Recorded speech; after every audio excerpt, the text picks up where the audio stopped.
नमस्कार, मैं हूं अमित शर्मा। हमारे खास कार्यक्रम जनता सरकार में बात करेंगे सत्ता के सिंहासन से लेकर जनता के सरोकारों तक। वहीं आपको हम बताएंगे प्रदेश सरकार की हर उस योजना के बारे में जो होंगी आपके काम की। आपको हम बताएंगे सरकार के उन विकास कार्यों के बारे में जिनका सीधा फायदा आपको हो रहा है। तो अगले 30 मिनट तक आप बने रहिए हमारे साथ और देखते रहिए जनता सरकार।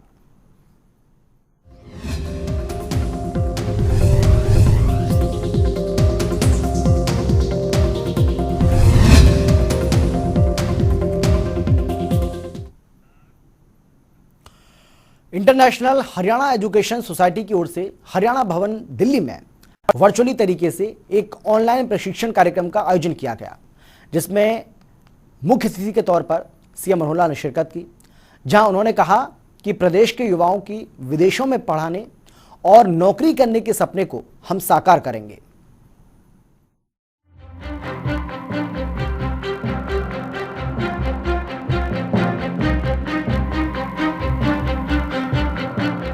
दिल्ली के हरियाणा भवन में वर्चुअल रूप से आयोजित इंटरनेशनल हरियाणा एजुकेशन सोसाइटी के ऑनलाइन प्रशिक्षण कार्यक्रम में मुख्यमंत्री मनोहर लाल ने शिरकत की। इस दौरान हरियाणा के मुख्यमंत्री मनोहर लाल ने कहा कि प्रदेश सरकार हरियाणा के युवाओं की विदेशों में पढ़ने और नौकरी करने के सपनों को साकार करेगी। इसके लिए विदेश सहयोग विभाग स्थापित करने वाला हरियाणा देश का प्रथम राज्य है। सीएम ने कहा कि प्रदेश में BAM की डिग्री के साथ पासपोर्ट देने वाली पहली सरकार है। अब तक 3000 युवाओं के पासपोर्ट बनवाए जा चुके हैं। मुख्यमंत्री ने प्रदेश के युवाओं को विदेशी भाषाओं को सीखने के लिए कहा कि विदेशों के साथ सांस्कृतिक आदान प्रदान भी परस्पर समझ स्थापित किए जाने का एक बेहतर माध्यम होता है।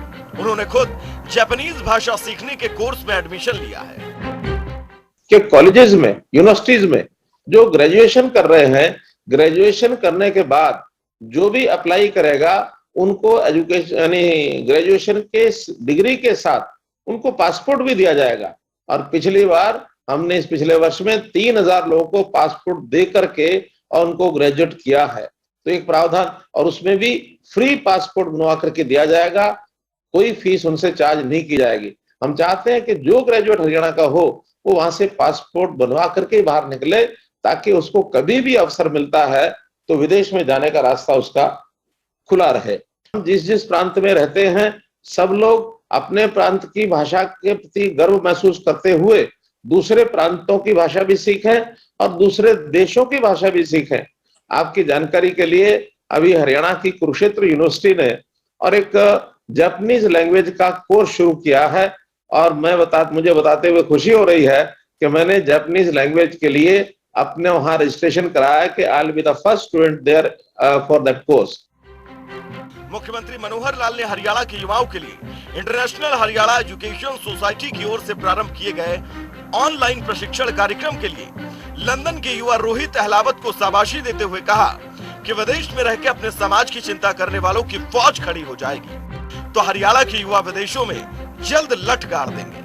ब्रिटेन के सांसद वीरेंद्र शर्मा ने अपने संबोधन में हरियाणा के मुख्यमंत्री मनोहर लाल के साथ हुई एक पुरानी मुलाकात के अनुभवों को साझा किया। उन्होंने ऑनलाइन प्रशिक्षण कार्यक्रम की भी प्रशंसा की। संयुक्त राज्य अमेरिका के कैलिफोर्निया से जुड़े डॉक्टर राजवीर दहिया ने अपने संबोधन में अंतर्राष्ट्रीय स्तर पर विभिन्न शिक्षण संस्थानों में प्रवेश की व्यापक संभावनाओं के बारे में उपयोगी विवरण प्रस्तुत किया। कार्यक्रम के दौरान जब रोहित ने IHES से जुड़ी अध्यापिका डी सीमोस का परिचय सीएम से करवाया, उन्होंने कहा कि मुख्यमंत्री का वो वीडियो देखकर बहुत उत्साह नजर आया, जिसमें उन्होंने ओलंपिक में खिलाड़ियों के प्रोत्साहन करते और मैच देखते नजर आ रहे हैं। इसके साथ ही सीमोस ने बताया कि उन्हें मुख्यमंत्री का बोला हुआ एक वाक्य भी याद है, जब वो कहते नजर आ रहे हैं कि लठ गाड़ दे भाई। इस पर अमेरिका में रहने वाले जय राजवीर दहिया ने कहा कि वे सब भी लठ गाड़ेंगे, तो मुख्यमंत्री ने चुटकी लेते हुए कहा कि ऐसा गाड़ियों फेर फाटला नहीं चाहिए। वह इंटरनेशनल हरियाणा एजुकेशन सोसाइटी के संस्थापक रोहित अहलावत ने अपने संबोधन में सोसाइटी के उद्देश्य के बारे में बताया। कार्यक्रम का संचालन विशेष कार्य अधिकारी गजेंद्र फोगाट ने किया। ब्रिटेन से जुड़ी रेखा धनखड़ ने मुख्यमंत्री के करकमलों से सोसाइटी के पहले रजिस्ट्रेशन करवाया। ब्यूरो रिपोर्ट, जनता टीवी।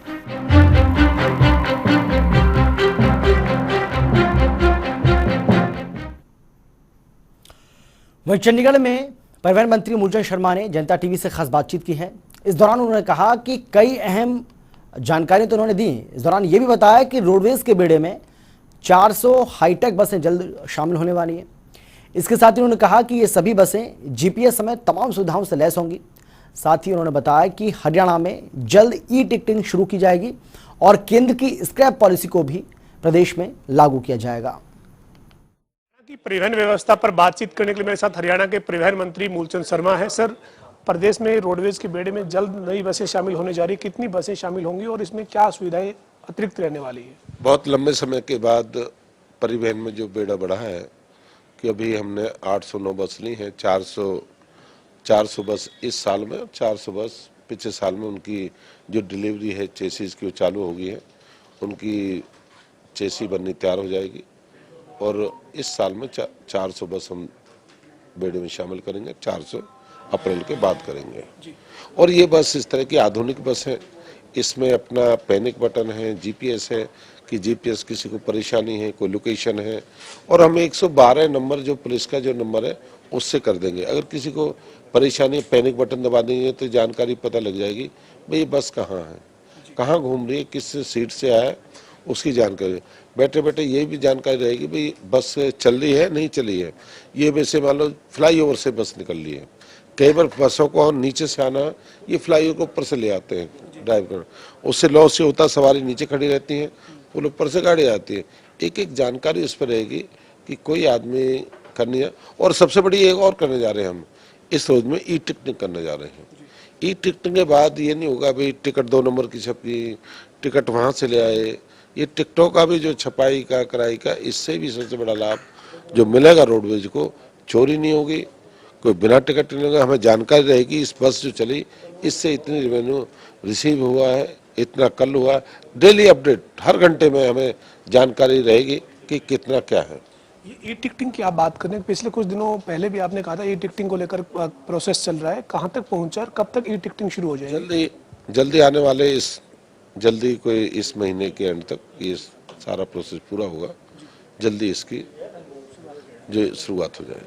सर, इसके साथ साथ एनसीआर में जो व्हीकल को लेकर जो एक पॉलिसी बनी है, स्क्रैप की पॉलिसी बनी है, या फिर डीजल व्हीकल जो है उनको लेकर, पेट्रोल डीजल जो व्हीकल उनको लेकर पॉलिसी बनी है, इसमें क्या रहेगा? एनसीआर के दायरे को अगर लेकर बात करें, हरियाणा की क्या तैयारी है? नहीं, हरियाणा जो केंद्र की तरफ से डायरेक्शन में भी स्क्रैप पॉलिसी लागू होनी चाहिए। 15 साल डीजल की, 10 साल और 15 साल अपनी पेट्रोल गाड़ी जितनी एनसीआर में वो नहीं चलनी चाहिए। इससे पॉल्यूशन है, पॉल्यूशन फैलता है और इससे क्या है कि ये स्क्रैप पॉलिसी के अंडर आती है। अगर कोई गाड़ी लेना चाहता है उसके गाड़ी को अपना स्क्रैप कराए, गाड़ी ले, उस पर जो स्कीम आएगी, जो अपने जो एजेंसियाँ हैं जो जानकारी मिल रही है भाई अलग अलग अपनी देंगे स्क्रैप पॉलिसी में। और जल्दी से जल्दी हम जो एनसीआर का इलाका है उसके लिए स्क्रैप करने के लिए जहाँ भी जो भी क्राइटेरिया उसे पूरा करेंगे और जल्दी जल्दी इस पॉलिसी को लागू करेंगे। यानी जो केंद्र सरकार की जो पॉलिसी है उस पॉलिसी को हरियाणा में कैसे इंप्लीमेंट करना है एनसीआर क्षेत्र में, उसको लेकर आप जल्द काम करेंगे? नहीं, हमें क्या है कि जो प्रदेश के लोगों को जीवन बचाना है, ये जीवन दान है। जीवन रहेगा तभी तो चलेंगे सब काम। सबसे ज्यादा पॉल्यूशन है एनसीआर में, एनसीआर की स्क्रैप पॉलिसी है। इसलिए जो केंद्र की तरफ से डायरेक्शन होंगे उस पर काम करेगा प्रदेश, जो केंद्र की डायरेक्शन होंगे। सर, मुजफ्फरनगर में किसान महापंचायत हुई है और अब 7 तारीख को हरियाणा के करनाल में पंचायत होने जा रही है। कल की पंचायत को आप कैसे देखते हैं और हरियाणा में जो कल पंचायत होगी उसको आप क्या कहेंगे? नहीं, मुजफ्फरनगर मैं गया तो नहीं, मैंने देखी भी नहीं, पर ये मानता हूँ किसान अगर किसी का अधिकार अपनी बात रखने का, पंचायत करनी चाहिए। और एक नहीं अनेकों बार मैंने पंचायत देखी है, अनेक बार पंचायत हुई है और पंचायत हुई। मेरा ये कहना है कि राजनीति किसान के नाम से लोग ना करें। जिनको चुनाव लड़ना है चुनाव लड़े, किसान के नाम से प्रचार प्रसार ना करें। पॉलिसी ठीक नहीं है, ये ठीक नहीं है। जो मोदी और मनोहर योगी के नेतृत्व में जो ऐतिहासिक विकास हुए किसान के, वो कभी हुए नहीं, कभी नहीं हुए। चाहे उनकी फसल बीमा योजना, चाहे उनकी पेड़ी की फसल ले लो, चाहे उनकी गेहूं की फसल ले लो, दलहन की ले लो, सबसे ज़्यादा जो पैसा मिला है भारतीय जनता पार्टी की सरकार मिला है। और 2 एकड़ से 6,000 रुपये की जो पॉलिसी भारतीय जनता पार्टी के नेतृत्व में ही पॉलिसी है, उसको देखते नहीं है। एक ही बात खड़े हो जाते हैं, इसको माफ करो। क्यों भाई? अरे आप ये बताइए नुकसान क्या है, नुकसान क्या है? तो करनाल की जो महापंचायत है सर, आपको लगता है कि पिछले दिनों कानून व्यवस्था बिगड़ी थी, इस तरह की कोई घटना की पुनरावृत्ति ना हो, इसको लेकर प्रशासनिक तौर पर क्या तैयारी रहेगी? नहीं, प्रशासन तो हमेशा करता है कोई कानून व्यवस्था खराब ना हो, कोई किसी को परेशान ना हो, कोई बीमार जा रहा है हॉस्पिटल जा रहा है, कोई हार्ट का पेशेंट है, कोई कैंसर पेशेंट है, कोई किसी को एमएस शादी में ब्याह में प्रोग्राम में जाना, किसी हाई कोर्ट जाना है, उनकी हाईवेज खुले रहने चाहिए। हाई को इस तरह का हुड़दंगबाजी ना हो। खूब करे पंचायत, मना थोड़ी करा है। करनाल में खूब करे, पंचायत करने का अधिकार, अपनी बात कहने का अधिकार है। राजनीति ना करें, रास्ता जाम ना करें, रास्ता करे जाम करे, किसी नेता के कपड़े फाड़ना, गाड़ी को तोड़ना, मंत्री मुख्यमंत्री या कोई एमएलए जाता है, कोई नेता जाता है, उससे बदतमीजी ना करें, अपना खूब करें। कौन मना करता है? 2024 में डंका की चोट फिर पता लगेगी। प्रदेश में भारतीय जनता पार्टी की सरकार 2024 से फिर बनेगी। इनसे नहीं बनेगी आवाज से, वोट से बनती है। बटन दबता है ना, जब हरियाणा के वोट बटन दबाएंगे, ताकत वहां होती है। पंचायत क्या है? 135 करोड़ का देश है। 2 लाख कर लो, 3 लाख कर लो, इनसे क्या हो रहा है? आदमी तो होंगे, पर मैं कहता हूँ 135 करोड़ का देश है। जब मत देता है तो उसके परिणाम अलग होते हैं। और जिन्होंने भी रास्ता रोकने का प्रयास करा, उनके खिलाफ कानून कार्रवाई होगी। प्रशासन और कानून अपना काम करेगा। हमारे साथ हरियाणा के परिवहन मंत्री मूलचंद शर्मा थे, जिन्होंने कहा है कि हरियाणा के रोडवेज के बेड़े में जल्द 400 नई जो बसें हैं उनको शामिल किया जाएगा। इसके अलावा जो किसान महापंचायत है, उस पर मूलचंद शर्मा ने कहा कि अगर कानून व्यवस्था कोई तोड़ता है तो उनके खिलाफ कार्रवाई होगी। वीडियो जर्नलिस्ट विजेंद्र के साथ पवन सिंह, जनता टीवी, चंडीगढ़। पंचकुला के सेक्टर 1 स्थित पीडब्ल्यूडी रेस्ट हाउस में पंचकुला हल्के के कई विकास कार्यों की प्रगति को लेकर समीक्षा बैठक का आयोजन किया गया, जिसकी अध्यक्षता विधानसभा स्पीकर ज्ञानचंद गुप्ता ने की, जहां कई विभागों के अधिकारी भी इसमें मौजूद रहे। स्पीकर ज्ञानचंद गुप्ता ने नगर निगम को कई विकासात्मक परियोजनाओं के लिए आवश्यक फायर एनओसी के सभी लंबित मामलों को प्रमुखता के आधार पर निपटाने के निर्देश भी जारी किए, ताकि विकास कार्यों को निर्धारित समयावधि में पूरा कर लोगों को उसका लाभ दिया जा सके। इस मौके पर पंचकुला उपायुक्त विनय प्रताप सिंह और नगर निगम महापौर कुलभूषण गोयल भी मौजूद रहे। आज हर महीने होने वाली विकास कार्यों की समीक्षा बैठक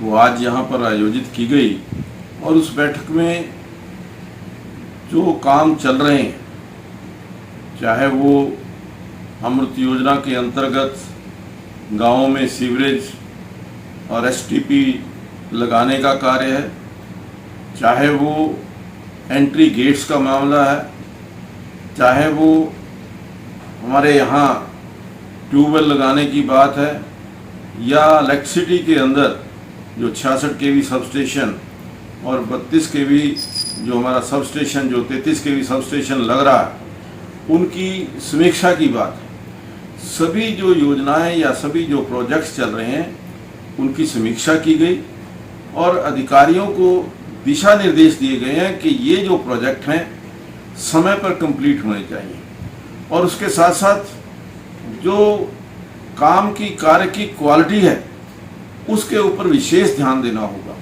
क्वालिटी के साथ किसी भी कीमत पर कंप्रोमाइज नहीं किया जा सकता। मुख्यमंत्री मनोहर लाल के नेतृत्व में अब हरियाणा का किसान समृद्ध होता जा रहा है, क्योंकि सरकार परंपरागत खेती के बजाय बागवानी और फसलों के विविधीकरण पर ज्यादा जोर दे रही है। और इसी कड़ी में झींगा मछली पालन करके प्रदेश का किसान अच्छा मुनाफा भी कमा रहा है।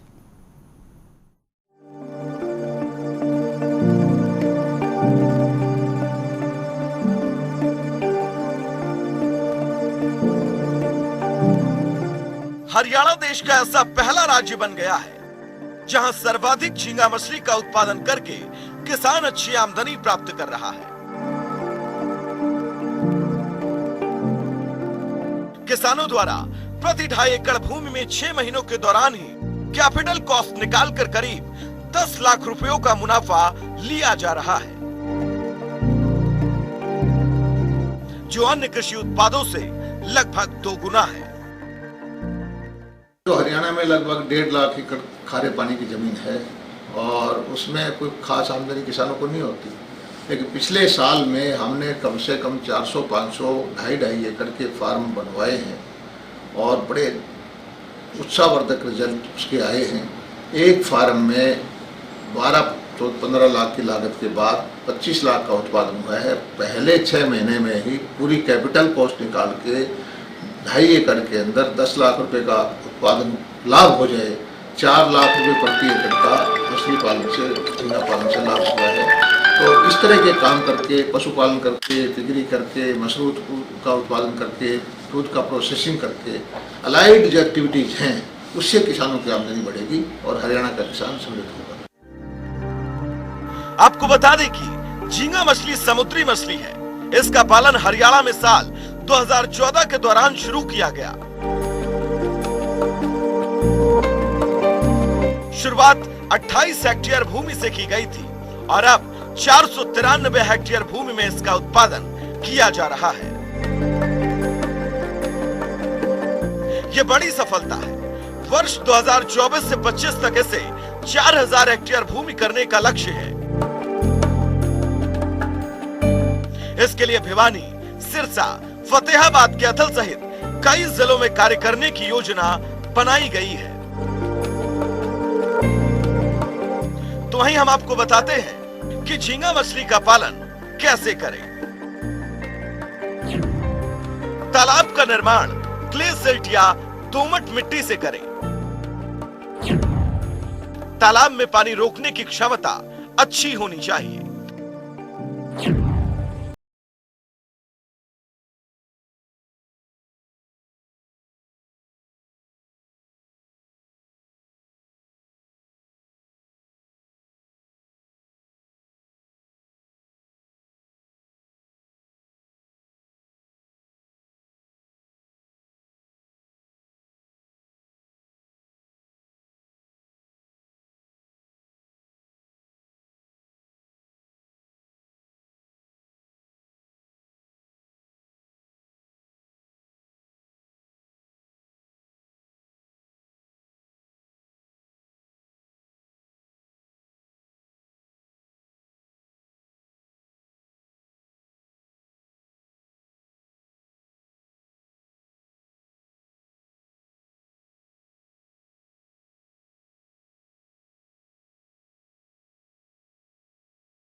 हरियाणा के मुख्य सचिव विजय वर्धन ने सोमवार को चंडीगढ़ में राज्य में एकल उपयोग प्लास्टिक को पूरी तरह से खत्म करने के लिए प्लास्टिक अपशिष्ट प्रबंधन नियम 2016 के प्रभावी क्रियान्वयन के संबंध में बैठक की अध्यक्षता की, जहां मुख्य सचिव ने राज्य में सभी तरह के प्लास्टिक निर्माताओं को चिन्हित करने के निर्देश भी जारी किए।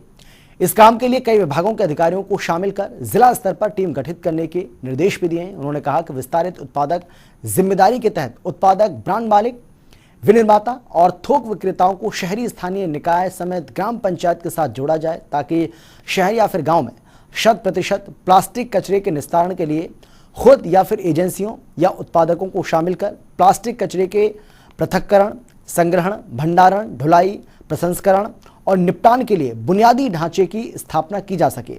इसके अलावा प्लास्टिक कचरे की रिसाइकलिंग पंजीकृत रिसाइकलर के माध्यम से करवाना सुनिश्चित भी किया जाए।